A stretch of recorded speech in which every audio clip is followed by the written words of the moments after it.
Clash Royale.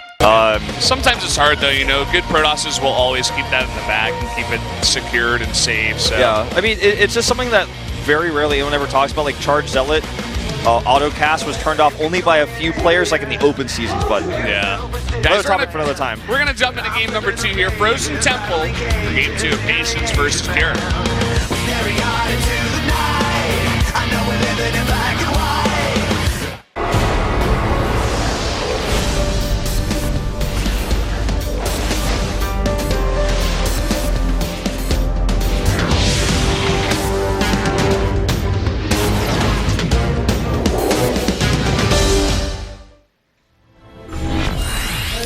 Welcome to Frozen Temple, another very fun 2-player map we got in the pool here. Down in the bottom right, in the red, winning that last one, it was Patience. Looks like he came very prepared for this group. Facing this player first to the top in blue, it is Cure.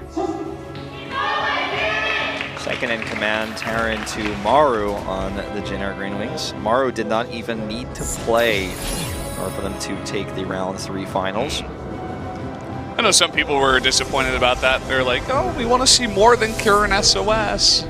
But Jin Air just such a strong team right now. Everybody on that team is on fire. Even Rogue.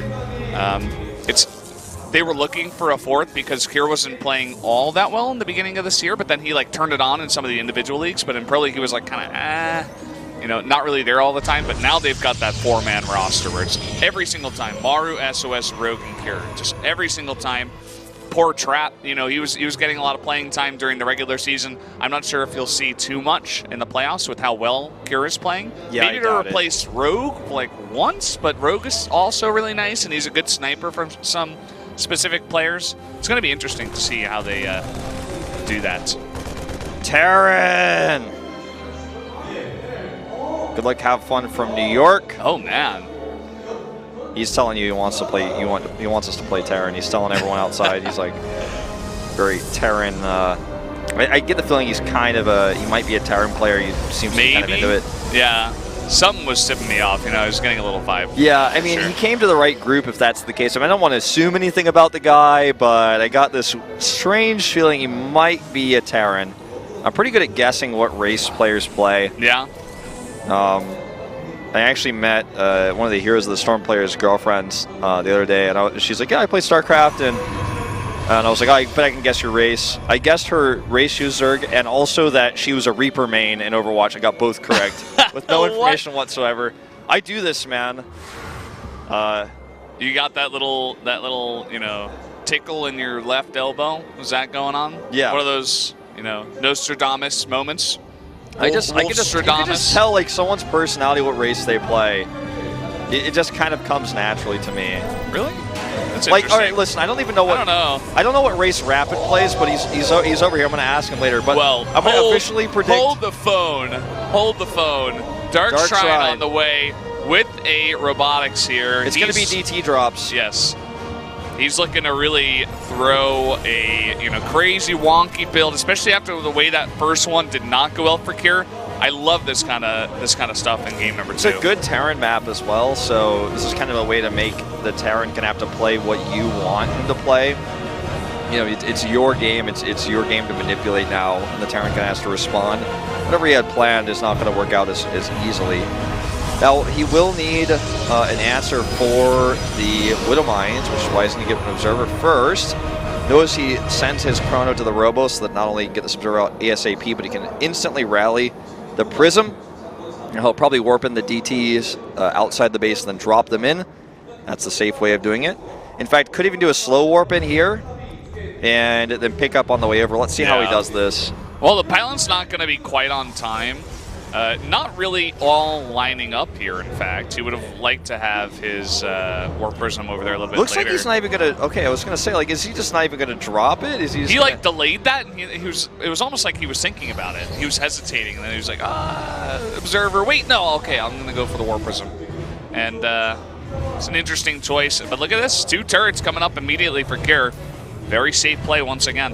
Yeah, this DT shouldn't find much. Maybe he can find a Tech Lab or perhaps that reactor at best. But I don't think this is going to do very much damage. The Warp Prism is done now. It's a delayed DT because of everything not lining up like you mentioned, so maybe he actually kind of gets lucky with this, and this delayed drop comes when Cure is moving out to pressure. And this, I say it's lucky, but I mean it's very intentional. I think he is actually intentionally dropping this at a time later than Cure would expect. Wow, committing to 4 DTs. I believe he got one earlier. Maybe this is actually just the first 3. Yeah, just 3. Okay. And he's going to pick that up now, and Curie's, he's got a Widow Mine in position to stop any drops, so it looks like he's suspicious of something. Even the majority of his units in the main, look at this, Widow Mine going to hit the Warp Prism. There's the scan. Nice long distance pickup. Gets out. That's like one of the most frustrating things for Terrans. It's like, oh, they just pick up from that far away, and even though I scanned, it just doesn't matter. Like, this DT going to do a little bit of damage at the front, although a repair is going to come in. If he had a Viking or a Liberator, it's a different story. Is he really going to commit to this drop here? I don't think this is going to be effective. Blink is almost done, and that's going to help him shut down counter drop play. It's just going to make 2 Archons, might even do an Archon drop. Looks like the Warp Prism was chased out and killed with the Liberators, as I was mentioning. Oh no, it's still over here. Yeah. My mistake. Gonna try to drop the Liberators into are looking the natural. for it. Let's see what kind of damage he can do. Some of these SCVs are a bit low.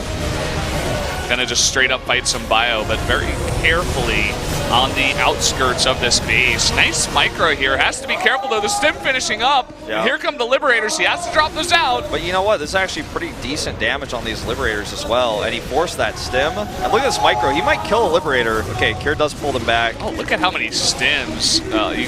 If he actually attacks... You guys can't see this. All of his bios in the red and the orange once again. The Stalkers coming across the map now. If he microed those Archons at the very end there a little bit better and attacked with this one and continued to move command with the other one and was paying attention, he might have been able to do enough damage with the Stalkers to like follow up on that army and like start killing it.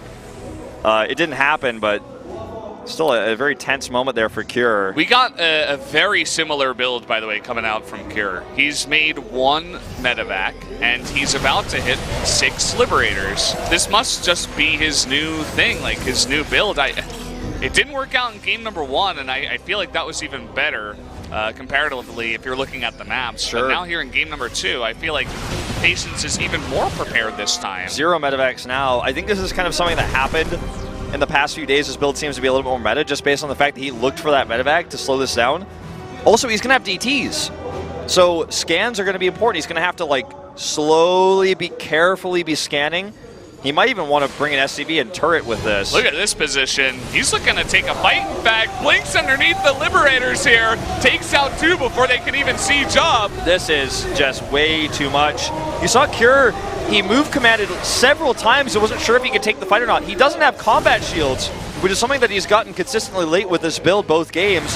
Oh, that Widow Mine Burrow is really nice. That's going to be helpful, but it's not enough. And now he's 2 base to 3. He scans. That might even just be the GG scan. He's like, what? You have a 3rd base and all this stuff? I guess this build just doesn't work anymore. Yeah, this is not working out today, that's for sure. Cure trying it twice. Patience hitting a nice timing here before those combat shields. Now just going to get up into the main. Not sure how this is going to work out. He's fighting underneath a Liberator. I think this is still just too much. He can just avoid the liberation zones from now on. Although, as I say it, you can't quite finish him off there. He's got a few more units at the front. I think he's just getting a little bit antsy where he's like, no, I gotta kill him now. But, he's just doing a bit of damage. Either way, he still has that 3rd base, and he's way far ahead here. He still has units at the front of the natural as well. Just drop these out. Drop them out. Drop them out. What? He let it go, too? Maybe he was scared of some Stalkers. Yeah, I mean, a reasonable fear. If he, like the way he stopped the Warp Prism because he wasn't micro anymore, almost looked like a bait, Yeah. Even though it wasn't, it was almost like, okay, stay here, because I got 6 Stalkers coming up. Now he's going to get the 5th and 6th gases and double Forge.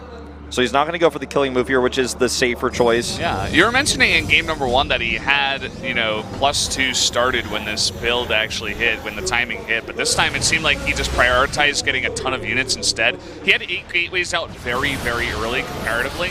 And it really helped him out. You could see just the bulk of the units and the timing of both Blink and Glaives, and when he hit that before combat shields, it was just really fantastic. Patience has done his homework. You're exactly right. He knows what's going on in this game right now. Yeah, I definitely think he's adequately prepared. this may be a flavor of the week kind of ladder build right now too. But I want to talk about this because a lot of times people just think, oh wow, you know, he must have just gotten lucky, or he must have done this or that, or he must have hit him on the ladder a lot.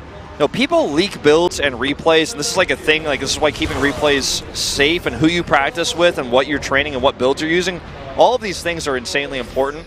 Because it may be that Cure practiced with somebody Patience knows, and he gave a replay to somebody who gave a replay to somebody who now Patience knows Cure's playing like this. Yeah, imagine that. You got the replays and you're like, okay, I'm going to take about 3 days to just pick this build apart.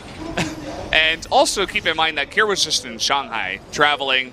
Patience sitting at home. He's like, well, you know, how does this guy like to play? Let me study 100 Cure replays while he's preparing for the Pro League Round 3 finals. So a lot of factors into why Patience is, you know, seemingly just shrekking Cure in these games. Or at least he's reading him very, very well. I don't know if shrekking is the right word. Yeah, I mean, especially in this game, like, he was shrekking him for a while, then he did kind of lose some steam, but the thing is he has the economy advantage, which is always the most important advantage to have in a game that doesn't end immediately. So all these sentries he made earlier, he made with the idea, with the concept of defending this ramp, which is how Pross always plays against Terran on this map. Should not actually commit to this. Oh, he's going to, though. Gonna blink over here on the right side. Gonna snipe a couple of these Liberators. Needs to focus them down. There he goes. He has a decent angle outside the Liberation Zone. Blinks on top here. But a lot of his Stalkers getting hit by this bio in the back, and there's not much left over, actually, for Patience. I think this was a mistake. He is still okay for the time being, but he can't make any more, or this is going to snowball, and Cure will just take the win with a push. In fact, look at this army supply. He's almost doubling it. Oh, this Mothership Core is exposed. Almost felt like a bait there to get the bio away from the Liberators. Yeah, Patience in an awkward spot here. He's going to warp in 3 Dark Templar. Can send in one at a time. Oh, that scan is wasted, though. That means one less scan. But at least he knows about it, the DTs at this point. One of those CCs is actually lifted right now, one of those orbitals. So hopefully he's got another scan here for the double DT. No, he's going to commit now, it looks like. The blink forward onto the Liberators. There's no scan here for the DTs. No scan! He doesn't know about the DTs! They're doing so much damage on the ground! Oh, the scan is too late. Too late. Oh, man. Patience still, you know, he holds it off. It's still close, but he holds it off, and that's what's important. He's going to force Cure all the way back home.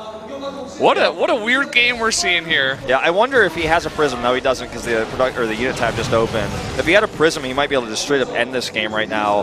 Well, he has a slow warp in, yeah. There's no turret at that third base, and he did just scan several times, so he may simply be able to force stopped mining. Yeah, the Prism is on the way. Okay, there is a turret. It was just not visible on the minimap. And he's going to be pushed back. There's one Marine over here, like, where's your pylon? What's going on over here? And it looks like he has found it. So he's going to take that out. 2 more DTs being warped in regardless to take a different angle. This is a cool scout here. He's like, okay, do you have a 4th? How much gas have you mined? Just getting some various information. Gets a probe too, which is kind of crazy. Make it 2? No. Even sees the double forge in the location. So if he wanted to go for a cheeky drop over there, could snipe a forge. Nice little scout there with 1 Marine. It's a hero. So 4th base, halfway done here. Cure trying to find some sort of damage. He's like, could I hit the 4th? Should I hit the forges? If he loses a drop or 2 drops, he could die. So, rough situation. Check the upgrades. 1-1 for both players, but 2-2 on the way for Cure, whereas Patience, even though he has that Twilight Council, is not researching the 2-2, so that could become a problem. In fact, I almost certainly feel it will. Unit numbers alone are not going to win this game for him if he's losing units like this. Kind of curious that he hasn't gone for it. Lots of units actually out on the map here for Cure. Patience thinking about a blink in. Gonna try to trade here just a bit. Not really going to go his way. Going to lose a Stalker. I'm actually starting to worry about Patience a little bit in this game. He's taken bad fights. Okay, this is going to be decent. Well, nice little bait in here, but I think at the end of it all, Cure still won that trade. Yeah. Oh, look at this. Coming in, stimming into the natural. He Scan going down. And this Mothership Core is just going to fly in and die. Oops. Cure is just out multitasking and out microing Patience. Coming This in is now. why we were surprised he does this weird like timing attack instead of just playing a straight up game, because he's just so much better at that. Yeah. You can Who see knows, that even while behind, he's like really starting to come back here. You were talking about, just, ladder stuff, ladder builds, practice partners, but even like, we don't know the history between these two. Maybe they practice together and Kure loses all the time, so he doesn't really have confidence. So he's like, I prepared this build. It's not working out. Who knows what's going on in the head of Kure right now. But he is catching up. That he is. And now Ghost actually on the way. He's got 2 in production. This is so absurd almost, like how behind Kure was and how many free units Patience has given.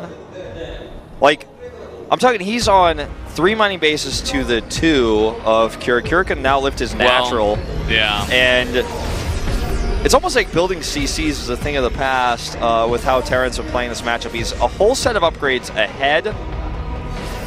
In fact, when he lands this base, if he holds this, I would venture as to say that Kure is significantly, like, he's almost on even footing. Like, I almost want to say he's ahead with these upgrades, man. He's got 3 ghosts. Hold this, the first part is holding this. That Protoss army, we haven't gotten a good look at it. It looks really big on that mini map. 27 adepts on the field. With, I mean, EMPs, so many. 7 sentries? That's too many almost, I feel. I think this Against Terran Ghosts, army too. can Shrek this Protoss army with the upgrade lead he has. I feel like he saw those ghosts and he's like, what? Look at this. Oh my god, this is not a fight to take. Goes down at all the sentries. They don't have any energy. Now they're just going to tickle this bio. And, look at this nice little shade into the 3rd base. Kure has very few SCBs, so this is really important. Is he going to commit to this? Okay, he might commit to the run by. He's gonna shade in. He's going for it. This Terran army is immobile. He can't move. Yeah. What an awkward spot for Kure. Do I go back and defend or do I attack? A lot of these adepts are out of position. He's gonna go for the attack. All right, Kure on a good this. position on this 4th base. He's gonna try to stay with his whole Terran army together. If this becomes a base trade, it's in favor of Kure. I think he's shading. He didn't lift that 4th. Oh, it died completely? Yeah. Wow. Okay, well that might just be game then. He's lifted the 3rd. That's his last orbital. And it looks like he's holding the main for now, but he doesn't lift that. Actually, the depot at the front goes down, and now these adepts are going to just massacre this army. This Terran army is going to be hard to kill, but he has DTs, and if all the orbitals are flying, he doesn't have detection. The production is still up for Patience. I don't think he's got a pylon out of the map, but he's in a fantastic spot. He doesn't even have to fight this army. He can just come over here. He's got so many stalkers. He can force everything to lift. Right now, Kure is just trying to force a stalemate. This doesn't happen in Korea very often. It happens in the other regions sometimes when players make a few mistakes in the base trade where the Terran's like, hi, flying stuff, and I killed all your probes, and you can't make flying units, so we stalemate. But he's prepared for that potential eventuality. And he has the probes. He can make another Nexus. This Terran army is... Okay, let's look at the anti-air here. 10 Stalkers to 5 Liberators. If the Stalkers die, this could end up being a stalemate. Yeah. It's absolutely possible. For sure. Kure has to be very active, though. He needs to get on top of the production, kill it all. Kill that Cybernetics core, make it hard to make the tech, right? And if he gets to the Nexus and Patience is not defending it, then perhaps it is going to be very, very hard, though, for Kure. No DTs left. The Dark Shrine's going to go down. He has Ghosts, which can reveal via EMP. Not going to be the most important thing because we're not going to see any more DTs play this game. Just trying to give all the info here. The 5 Liberators and the 10 Stalkers. Yeah, Sentries, there's 6 of them, but they don't really do damage. Look at that. The Stalker's actually looking to pick off units. Yeah, he wants to grab Liberators and then leave. Like, Very he wants smart. to, like, grab one, then blink out, grab one, then blink out. He already knows the position here. He's like, oh, okay, you're floating your buildings. You want a stalemate. I'm just going to pick off units. Force a stem, burn that medevac energy. Even grabbing medevacs is quite important. Now, making a Stargate unit will take so long. He's 143 of 8. So we're not going to see a Void Ray to kill these anytime soon. He is floating his buildings, but Patience almost not fighting the bait. He's actually just going to fight against this army, it looks like. He does have a bigger army right now. It's 99 to 66. Probe's going to leave here. They're a bit nervous. Yeah. Kure is running him around the map. He's gotten a position now that he can come over and snipe the Nexus and run. All the units of Patience are out of position, and Patience is going to have to remake a building. He has he wants to make a Nexus if he can. Where's the building? Okay, he's going to make a pylon, which means he can't make a Nexus, actually. Patience. That's stalemate. Now Patience can no longer win this game. Patience can no longer win this game. It is impossible. There's no way for him to make a Stargate or make a Nexus. He can't attack that CC. He cannot win the game. Oh, no. Best case scenario, this game is a stalemate. That's unbelievable. What have we gotten ourselves into? He had the less mobile army, but all he had to do was defend the Nexus. But he pulled his army all the way around the left side, and Kier was like, oh, I guess I could just come over here and kill it. Oh, man. I don't even think Patience is like come to terms with him, like, oh, you can't win anymore. And if he messes up, he can lose. Yeah, he can lose. Carrie's just going to snipe all the buildings. Patience, like, where is he sending his army? He needs to defend the assimilator. He needs to kill the army of Kier if he wants to tie. Otherwise, he's going to... The thing is, like, if he ties, he has to play this game, so he's going to have to play a third game versus Kier now no matter what. But at least he does so with an extra life. Kier wants to win this game. He's like, no, I'm going to use scans just to make sure. You know what? He is revealed. I think Kier wins this game if he saves this army. He can just go snipe pylons. He can't fight the army of the Protoss, that's for sure. He's going for it. Going for the assimilator. Is there another building on the map? He's going to snipe it. No. GG. Kier wins. Patience, man. Patience botched that pretty hard. Oh, man. Unbelievable. He had those probes. He could have made a pylon and assimilator. He had the minerals, but he just didn't. He wasn't thinking. He didn't realize. And there you go. Kier wins the game. Unbelievable. Well, that was that's StarCraft in a nutshell, man. Anything can happen.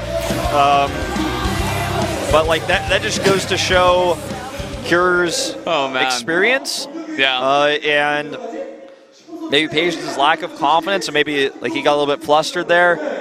I mean, all he had to do was defend, right? I guess perhaps he thought that there was a base mining of Kier's that he couldn't find, and he was like trying to send out units. You could see some little dots all over the map. Yeah, he had the observer he like wasn't looking. sure. He was like, I don't really know. Right, and he was like, you know, even if I defend my assimilator, you know, but at the same time, he could have made more buildings, could have tried to defend them and just like hold on. He doesn't have all the information that we do, of course, where he's like, okay, is this really your entire army? And when he sees it, he's like, let me play it safe, but then he doesn't realize that he's only got one assimilator, and then he just loses that in the game. So definitely an awkward spot for Patience when he sees that screen comes up and he's like, oh, I messed that up. Yeah, oops. That's like really... Yeah. Well, he lost the Nexus. When the Nexus was going down, that's what I was like, oh, you just literally can't win now. There's no way. Unless Kier flies a CC into his Stalkers. Yeah. So, you know, when I was criticizing him for not defending the Nexus, maybe he was like, no, I gotta be out on the map and find his base so that, you know, I can, or find his army so that I can fight it now while I think I'm ahead. He was being greedy. Like, I don't know. He was like, no, just kill the army now. I'm like, when he had only the Stalkers there, you know, at least scout where it is rather than observer and be like, okay, that's where it is. Now let me move out and try to fight it. Instead of just like going around the left side when he knows that his army, Kier's army, was just in his main. He didn't prioritize DTs either, which cloaked units are always the most important thing in base trades because if the orbital can't land, then the DTs eventually kill the army. And if the orbital lands, then you kill the orbital and you win. So, I mean, mistakes were made, let's be real. Mistakes were made, for Patience definitely botched that one. Oops. It happens to everybody. He basically beat Kier 2-0, though. I mean, we can think about this. That's impressive in itself. But now, because he made a few mistakes, Kier has another opportunity to go straight to the winner's match here. And imagine his mindset coming into this match. Not a very calm match that was, game number 2. Pretty embarrassing. So we'll see if he can hold his mental together. You know, get that mental up in one ball, right? Make sure it's all set and packed together, and maybe come back here in game number 3 because we are going into Ro.16, another good Terran map here against Protoss. God, I mean, these maps were just really, you know, looking good for Kier here. I would love to see him just play straight up this time. You know, just play a straight up game. I don't want to see that build anymore. It was cool. Just play a straight up game, please, Kier. Yeah. Let's see some siege tanks maybe. I wouldn't mind drop into tank pressure. Cyclone build, not so much, but Liberators are really strong on this map too. I kind of feel like he's just going to do it again. Keep in mind, for Kier, this may be the only time he's probably thinking to himself, I only play one Protoss. Maybe he's got just one build prepared for this matchup, then he's thinking only about TBT.